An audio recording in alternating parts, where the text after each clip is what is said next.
En 1875, Hélène Blavatsky vécut au Tibet une expérience qui détruisit complètement tout ce qu'elle avait appris sur Dieu dans son éducation chrétienne orthodoxe. Elle se trouvait dans un monastère, perdue dans les montagnes, en méditation profonde.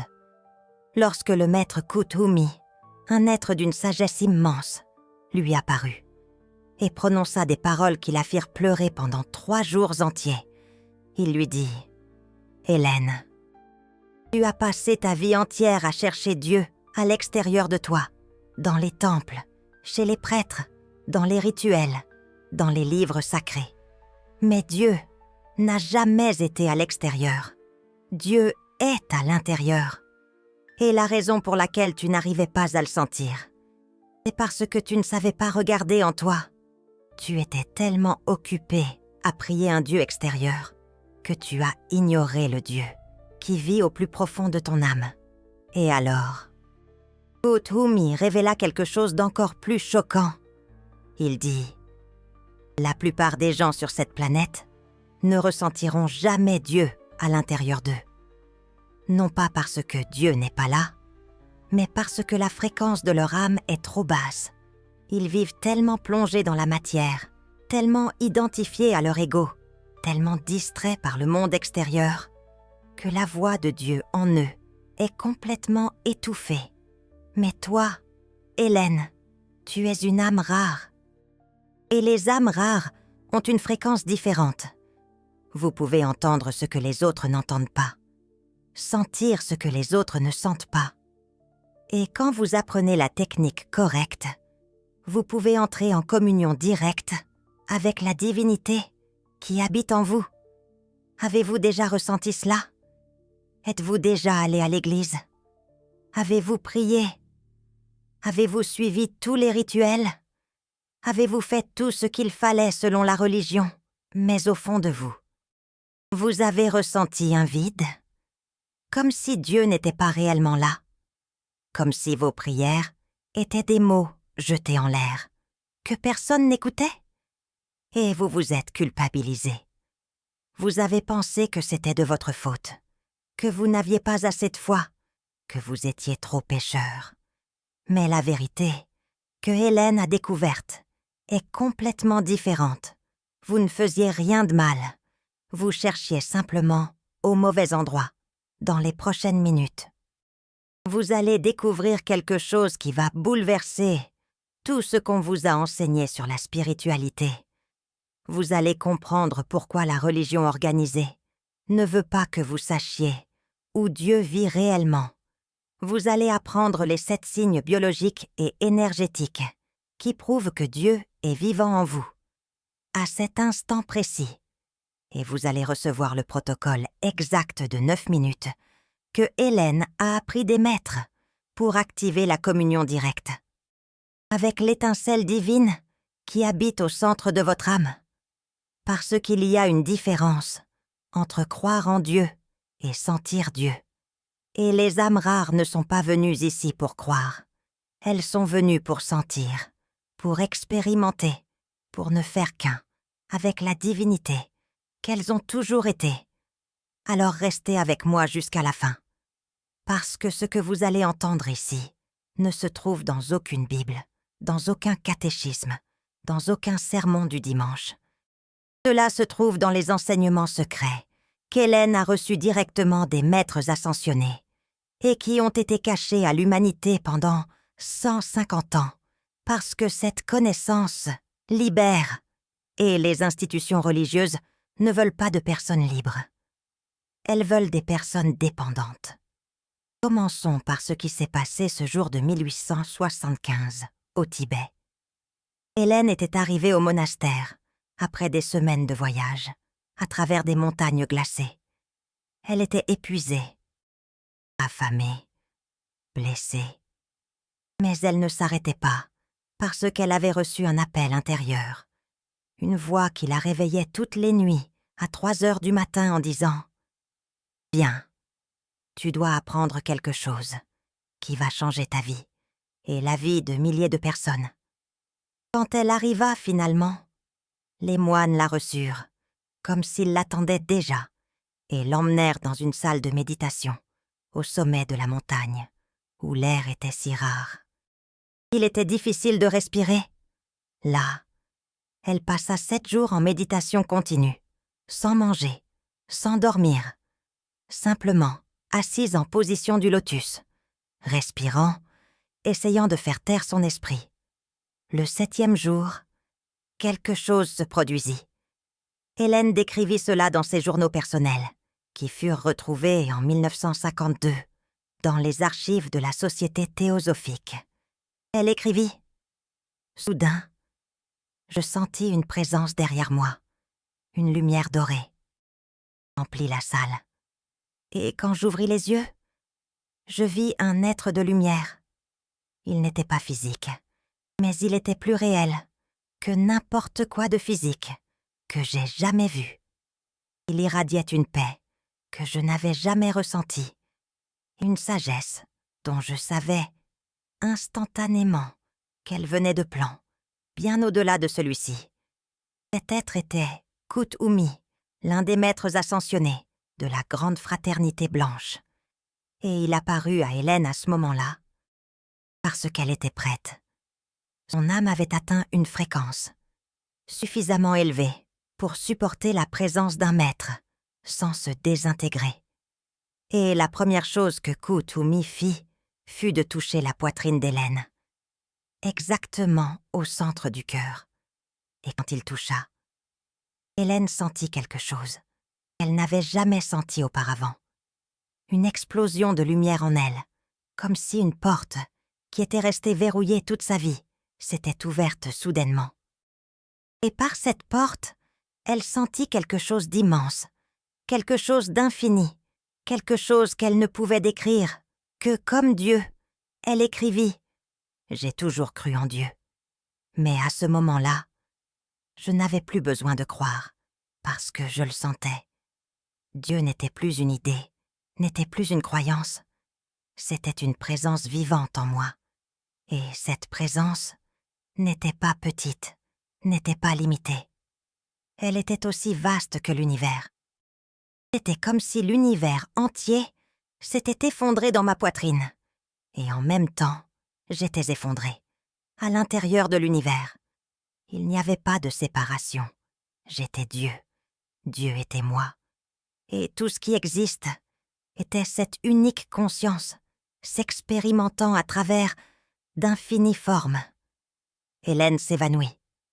Et quand elle se réveilla, 3 heures s'étaient écoulées. Elle est allongée sur le sol de la salle de méditation. Kuthumi avait disparu. Mais la sensation demeurait.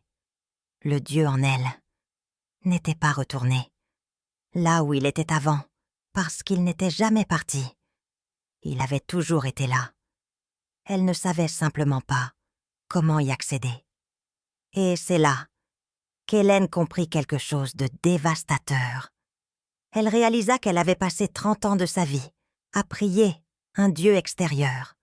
Elle était allée à l'église toutes les semaines, avait confessé ses péchés, avait pris la communion, avait lu la Bible, avait fait tout ce que la religion demandait. Mais tout cela était du théâtre, était de la performance, parce que Dieu n'était jamais sur l'autel, Dieu n'était jamais dans le prêtre, Dieu n'était jamais dans l'hostie. Dieu avait toujours été en elle, attendant, silencieusement, d'être découvert. Et la raison pour laquelle la religion n'enseigne pas cela est simple. Parce que si les gens découvrent que Dieu vit en eux, ils n'ont plus besoin d'intermédiaires, n'ont plus besoin de prêtres, n'ont plus besoin de pasteurs, n'ont plus besoin de temples, n'ont plus besoin de dîmes. Ils deviennent autosuffisants, spirituellement. Et cela détruit le modèle économique de la religion organisée. Kuthumi expliqua cela à Hélène, quand il revint le jour suivant. Il dit « La religion est un système de contrôle. Elle a été créée pour maintenir les gens dans un état de dépendance perpétuelle. Les gens sont enseignés. Ils sont pécheurs, qu'ils sont inadéquats, qu'ils ont besoin d'un salut extérieur. Et ce salut ne peut venir que par des rituels, des sacrements. des autorités religieuses. Cela crée une prison spirituelle. Et la majorité de l'humanité vit et meurt dans cette prison, sans jamais réaliser que la porte a toujours été ouverte. Mais, Hélène, vous connaissez maintenant la vérité, et vous avez une responsabilité. Vous devez enseigner aux âmes rares que Dieu n'est pas à l'extérieur. Il n'est pas à Rome, il n'est pas à Jérusalem, il n'est pas à la Mecque, il est à l'intérieur. Et toute âme rare qui apprend la technique correcte peut y avoir accès, directement, sans intermédiaire, sans la permission de personne, parce que Dieu est votre essence. Ce n'est pas quelque chose que vous gagnez, c'est quelque chose que vous êtes déjà. Vous l'avez juste oublié. Maintenant, prêtez attention, parce qu'il y a ici quelque chose de crucial qui va changer la façon dont vous vous voyez. Le maître Kut-Umi a enseigné à Hélène qu'il existe 7 signes biologiques et énergétiques qui prouvent que Dieu est vivant à l'intérieur de vous. Et si vous reconnaissez 3 ou plus de ces signes, vous êtes une des rares âmes qui a accès direct à la divinité intérieure. Vous n'avez pas besoin de religion, vous n'avez pas besoin de rituel. Vous êtes le temple vivant. Premier signe.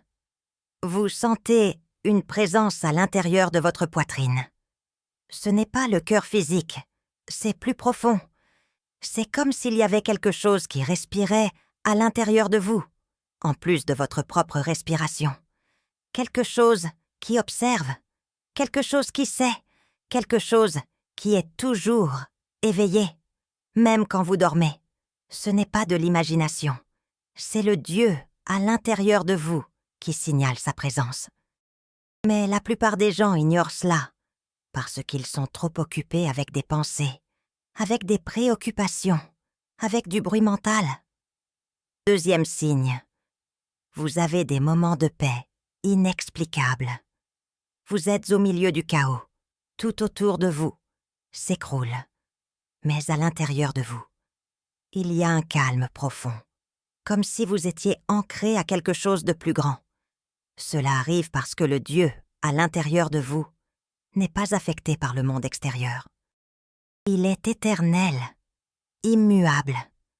Et quand vous vous connectez avec lui, même pour quelques secondes, vous expérimentez cette paix qui dépasse toute compréhension. Troisième signe, vous sentez une joie sans raison. Ce n'est pas du bonheur. Le bonheur dépend de circonstances extérieures. Mais vous sentez parfois une joie profonde, qui n'a pas de cause. Vous vous réveillez et vous êtes joyeux, sans raison, juste comme ça. C'est le Dieu à l'intérieur de vous qui déborde dans votre conscience, parce que la nature de Dieu est l'extase. Et quand vous vous approchez de votre essence divine, vous le sentez. Quatrième signe, vous ne pouvez pas haïr personne, vraiment. Vous pouvez vous irriter, vous pouvez être en désaccord, vous pouvez vous éloigner de personnes toxiques, mais la haine véritable, viscérale, vous ne la sentez pas. Parce que le Dieu à l'intérieur de vous reconnaît que l'autre est aussi Dieu, peut-être un Dieu endormi, inconscient, déformé, mais c'est toujours la même essence, et essence ne peut pas haïr essence. Cinquième signe. Vous avez une compassion automatique. Vous voyez quelqu'un souffrir et quelque chose à l'intérieur de vous souffre aussi. Vous ne choisissez pas de le sentir. Cela arrive automatiquement, parce que quand Dieu est actif à l'intérieur de vous, vous sentez l'interconnexion. Vous réalisez que la souffrance de l'autre est, d'une certaine manière, votre souffrance aussi, parce que nous sommes tous des expressions de la même conscience unique. Sixième signe. Vous cherchez la vérité, au-dessus de tout. Vous n'acceptez pas de réponse toute faite. Vous questionnez les autorités. Vous voulez savoir par vous-même. Cela arrive parce que le Dieu à l'intérieur de vous est la vérité absolue. Et il ne tolère pas les mensonges, ni les mensonges extérieurs, ni les mensonges que vous vous racontez à vous-même. il vous pousse constamment vers l'authenticité. 7e signe. Vous sentez que vous n'êtes pas seulement ce corps. Vous vous regardez dans le miroir et vous savez que ce n'est pas vous. C'est juste un vêtement temporaire. Le véritable vous, c'est ce qui regarde à travers les yeux. Et cet observateur est éternel. Ce n'est pas de la philosophie. C'est la perception directe du Dieu à l'intérieur, reconnaissant votre vraie nature. Si vous avez reconnu 3 ou plus de ces signes, vous portez le Dieu vivant à l'intérieur de vous, en état actif. Et maintenant, vous devez apprendre comment renforcer cette connexion. Parce qu'avoir Dieu à l'intérieur et être conscient de cela sont 2 choses différentes. Hélène a passé 2 ans au Tibet à étudier avec les maîtres. Et pendant cette période, elle a appris des dizaines de techniques d'activation de l'étincelle divine. Mais la plus puissante, celle qu'elle a utilisée tous les jours pour le reste de sa vie, est le protocole de 9 minutes. Et je vais vous l'enseigner maintenant. Le protocole de 9 minutes a 3 phases de 3 minutes chacune. Et vous pouvez le faire n'importe où, à n'importe quel moment. Vous n'avez pas besoin d'autel. Vous n'avez pas besoin d'encens. Vous n'avez besoin de rien d'autre que de vous et de 9 minutes d'attention totale. Première phase, 3 minutes. Reconnaissance. Vous vous asseyez confortablement. Vous fermez les yeux et vous placez la main droite au centre de votre poitrine. Et vous dites mentalement, Dieu vit ici, pas à l'extérieur, ici à l'intérieur, et je suis prêt à le sentir. Répétez cela plusieurs fois, et à chaque répétition, vous prêtez attention à votre poitrine. Vous allez commencer à sentir de la chaleur, ou des picotements, ou de la pression. C'est l'étincelle divine qui répond à la reconnaissance. Elle attendait toute sa vie d'être remarquée. Deuxième phase. 3 minutes. Silence. Vous retirez votre main de votre poitrine et vous respirez simplement, profondément, et vous arrêtez de penser. À chaque fois qu'une pensée apparaît, vous la laissez doucement passer. Vous ne luttez pas contre les pensées. Vous ne les alimentez juste pas. Et dans ce silence, quelque chose se produit. Vous commencez à sentir une présence. Ce n'est pas visuel, ce n'est pas auditif. C'est une sensation que vous n'êtes pas seul. Il y a quelque chose d'immense à l'intérieur de vous. Et ce quelque chose est plus vous que le petit moi que vous pensez être. Troisième phase, 3 minutes. Communion. Vous conversez maintenant avec le Dieu à l'intérieur, mais pas avec des mots. Les mots sont limités. Vous conversez avec l'intention, vous demandez « Que veux-tu que je sache maintenant ?» Et vous attendez dans le calme. Et alors ça vient. Pas comme une voix, mais comme une connaissance directe, comme si vous aviez toujours su cela, mais que vous aviez oublié. Ça peut être une réponse sur quelque chose que vous traversez. Ça peut être une direction sur ce que vous devez faire. Ça peut être juste un sentiment d'amour inconditionnel vous enveloppant complètement. 9 minutes, 3 phases. Si vous faites cela tous les jours pendant 21 jours, quelque chose à l'intérieur de vous va s'éveiller de manière permanente. Hélène a fait cela pendant 2 ans. Et quand elle est revenue d'Inde en 1877, elle n'était plus la même personne. Les gens qui la connaissaient disaient qu'elle irradiait quelque chose. Une lumière, une présence. Comme si elle était devenue un canal pour quelque chose de beaucoup plus grand. Mais laissez-moi vous raconter ce qui est arrivé aux personnes à qui Hélène a enseigné ce protocole, parce que cela va vous prouver que ce n'est pas de la théorie, c'est réel, c'est mesurable, c'est transformateur. Le premier était un homme appelé Étienne Lambert. Il était colonel de l'armée française, avocat, complètement sceptique sur la spiritualité. Il a rencontré Hélène en 1875 à Paris et l'a trouvée folle. Mais il était intrigué. Et quand elle a offert de lui enseigner le protocole, il a accepté, plus pour prouver que c'était des bêtises que par réel intérêt.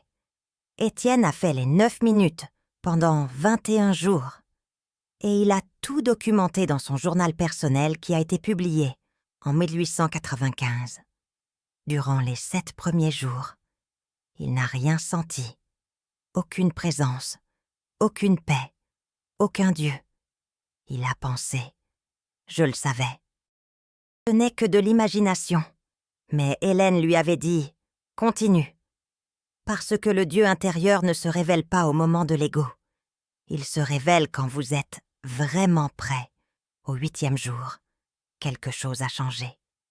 Henri a écrit « Aujourd'hui, durant le protocole, pour la première fois, j'ai senti quelque chose qui n'était pas une pensée. C'était comme si une porte s'était ouverte à l'intérieur de ma poitrine. Et par cette porte, s'est répandue une paix que je n'avais jamais expérimentée. Cela n'a duré que quelques secondes, mais ce furent les secondes les plus réelles de ma vie. Et quand ce fut fini, j'ai su que ce qu'Hélène disait était vrai. Il y a quelque chose à l'intérieur de moi qui n'est pas moi, ou plutôt, qui est plus moi que le moi que je pensais être. Au 14e jour, Henri a eu sa première expérience de communion directe. Il était dans la 3e phase du protocole. Se demandant « Que veux-tu que je sache maintenant ?» Et soudain, une vague d'amour absolu l'a enveloppé. Il a écrit « Ce n'était pas l'amour de quelqu'un pour moi, c'était l'amour de moi pour moi. C'était comme si l'univers entier m'étreignait et me disait « Tu n'as jamais été seul, tu as toujours été aimé, parce que tu es amour. » J'ai pleuré pendant 40 minutes. Et quand j'ai arrêté de pleurer, je n'étais plus sceptique et incroyant. Pas dans la religion, mais dans la divinité intérieure. Henri a suivi le protocole tous les jours pour le reste de sa vie. Et il est devenu cofondateur de la Société théosophique aux côtés d'Hélène Blavatsky. Il a dédié les 32 années suivantes de sa vie à enseigner aux gens comment trouver le Dieu intérieur, comme Sainte Thérèse d'Avila. La 2e personne fut Anne-Marie Dubois. Elle était militante sociale, athée déclarée, luttait pour les droits des femmes à Lyon. Elle méprisait la religion, pensant que c'était l'opium du peuple. Mais quand elle a rencontré Hélène en 1889, quelque chose en elle a reconnu quelque chose chez Hélène, et elle a demandé à apprendre. Anne-Marie était différente d'Henri. Elle a senti quelque chose dès la première fois. Le premier jour du protocole, quand elle a posé sa main sur sa poitrine et dit « Dieu vit ici », elle a senti une explosion d'énergie qui l'a projetée en arrière. Elle a décrit. C'était comme si une bombe de lumière avait explosé à l'intérieur de moi. Et dans cette explosion, j'ai vu que tout ce contre quoi j'avais lutté, toute la religion, toute la superstition, n'était que de l'écorce. Mais au centre, il y avait la vérité. Et cette vérité n'était dans aucune église. Elle était en moi. Elle l'a toujours été. Anne-Marie a suivi le protocole pendant 40 jours consécutifs. À la fin de ces 40 jours, elle n'était plus athée. Mais elle n'était pas non plus religieuse. Elle avait transcendé les deux. Elle disait « L'athéisme et la religion sont les 2 faces d'une même pièce. Les 2 cherchent quelque chose à l'extérieur. L'athéisme nie ce qui est à l'extérieur. La religion adore ce qui est à l'extérieur. Mais la vérité n'est pas à l'extérieur. Elle est à l'intérieur. Et quand vous la trouvez, vous arrêtez de discuter, parce que vous savez. » Anne-Marie a assumé la direction de la Société théosophique après la mort d'Hélène. Et elle a enseigné le protocole de 9 minutes à des milliers de personnes dans le monde entier. Et tous ceux qui l'ont fait sérieusement ont eu des expériences de communion directe avec le divin intérieur. Le 3e cas est le plus impressionnant. Un homme appelé Louis Dupont. Il était un garçon pauvre de Bretagne, qu'Hélène et Anne-Marie ont découvert en 1909. Elles ont vu qu'il avait quelque chose de spécial, une pureté, une ouverture, et elles ont décidé de l'enseigner. Louis a appris le protocole à l'âge de 14 ans, Et il a eu une expérience si profonde que cela a changé la trajectoire de sa vie. Il écrit des années plus tard. Quand j'ai fait le protocole pour la première fois, je ne savais pas à quoi m'attendre. J'étais juste un garçon suivant des instructions. Mais quand je suis arrivée à la 3e phase, quand j'ai posé la question « Que veux-tu que je sache maintenant ?» Quelque chose, à l'intérieur de moi, a répondu. Et la réponse n'est pas venue en mots. Elle est venue comme une connaissance directe, comme si je l'avais toujours su, mais que j'avais oublié. Et ce que j'ai su, c'est « Tu n'es pas ce corps, tu n'es pas cet esprit, tu es la conscience qui observe tout cela. Et cette conscience n'est pas née. Elle ne mourra pas. Elle est éternelle. Elle est divine. Elle est Dieu expérimentant la vie à travers cette forme. » Louis a passé les 70 années suivantes à enseigner cette vérité. Il a voyagé dans le monde entier disant aux gens « Vous êtes le temple, vous êtes la vérité. Arrêtez de chercher à l'extérieur. Tout ce dont vous avez besoin est à l'intérieur. » Et il y a quelque chose que ces 3 cas ont en commun. Henri était sceptique. Anne-Marie était athée. Louis était un enfant. Aucun d'eux n'était spécialement spirituel auparavant. Mais tous, à travers le protocole de 9 minutes, ont accédé au Dieu intérieur. Parce que le Dieu intérieur n'est pas le privilège des saints. Ce n'est pas le don des mystiques. C'est le droit de naissance de toute âme rare. Vous avez juste besoin de savoir où regarder. Et comment regarder? Hélène Blavatsky a aussi enseigné quelque chose que peu savent. Elle a dit qu'il existe 3 blocages principaux qui empêchent les gens de ressentir le Dieu intérieur.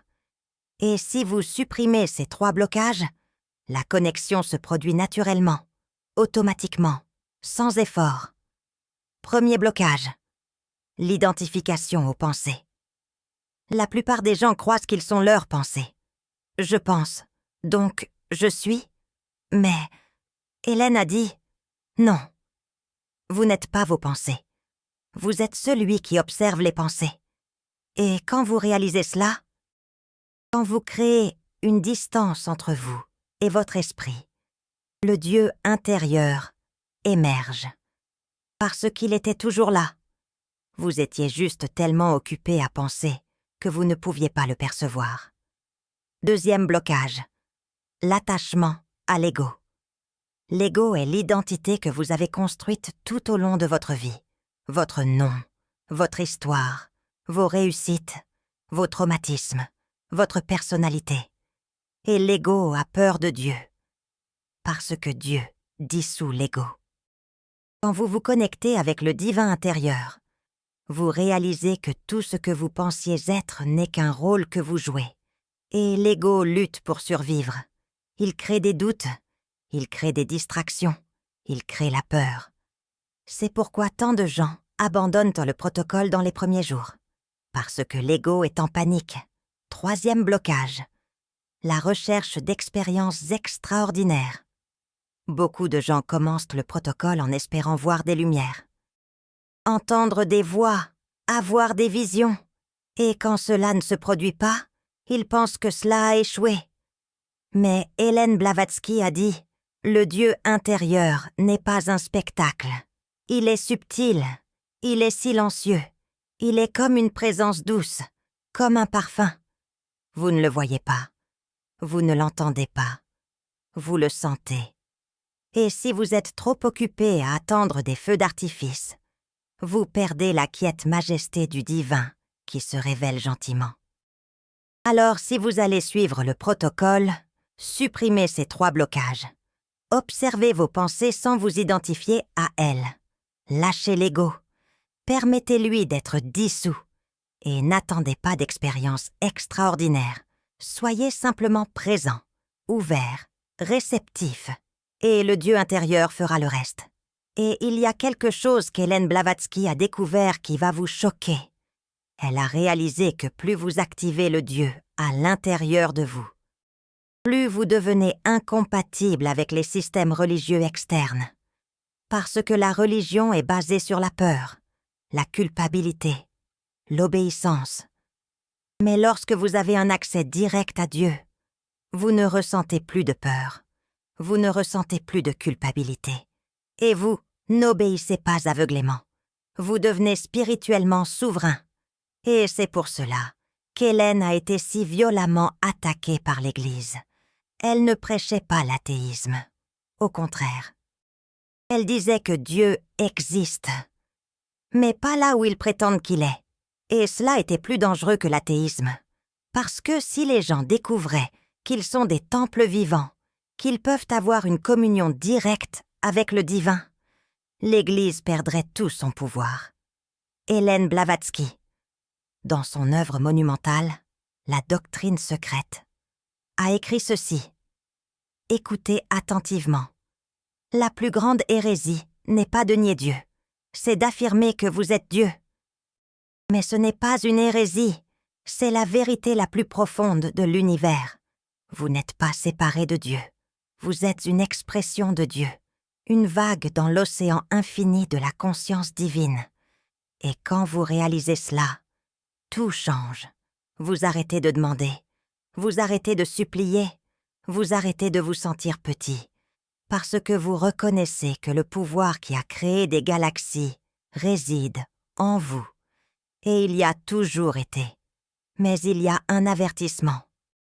Le maître Kuthumi, ce guide spirituel venu du Tibet, a donné à Hélène, il a dit « Toutes les personnes ne sont pas prêtes pour cette vérité.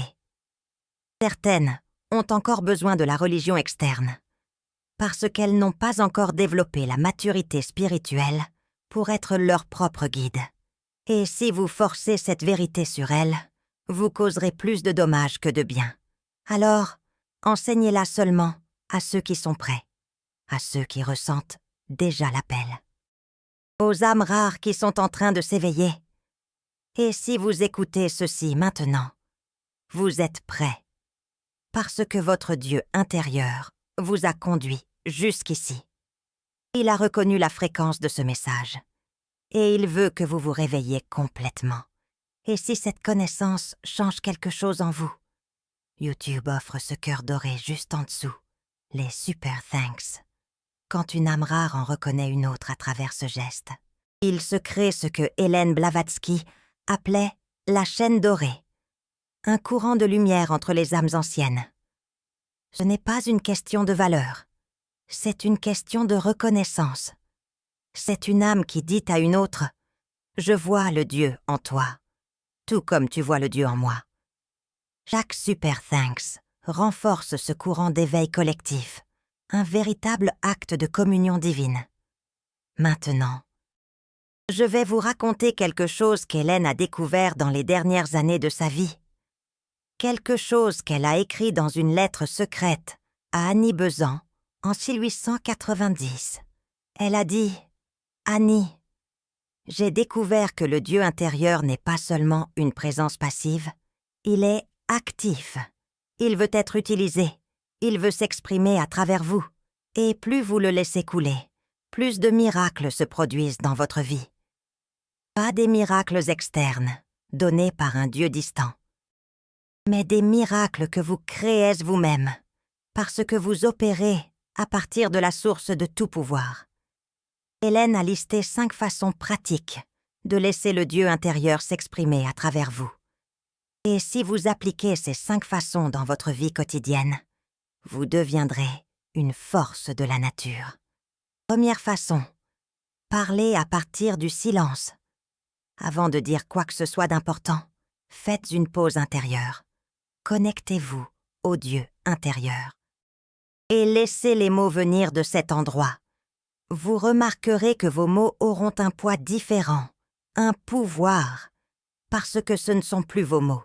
Ce sont des mots divins qui passent à travers vous. Deuxième façon, agissez à partir de la certitude. Quand vous devez prendre une décision, ne demandez pas au monde quoi faire. Demandez au Dieu intérieur. Et quand la réponse viendra, faites-lui confiance, complètement. Parce que le Dieu intérieur voit des choses que votre esprit ne voit pas. Il voit le tableau complet. Et quand vous agissez à partir de cette orientation intérieure, vous ne vous trompez pas. Troisième façon, aimez à partir de la plénitude. N'aimez pas pour recevoir de l'amour. Aimez parce que le Dieu intérieur en vous est amour. Et l'amour ne peut pas ne pas aimer, c'est sa nature. Quand vous aimez de cette façon, vous devenez une source. Et les sources ne s'assèchent jamais. Elles ne font que jaillir. Quatrième façon, créez à partir de l'inspiration. Ne forcez pas la créativité. Connectez-vous au Dieu intérieur et laissez la créativité couler à travers vous. Tout grand artiste, tout grand inventeur, tout grand leader étaient canalisés. Ils étaient des véhicules pour quelque chose de plus grand.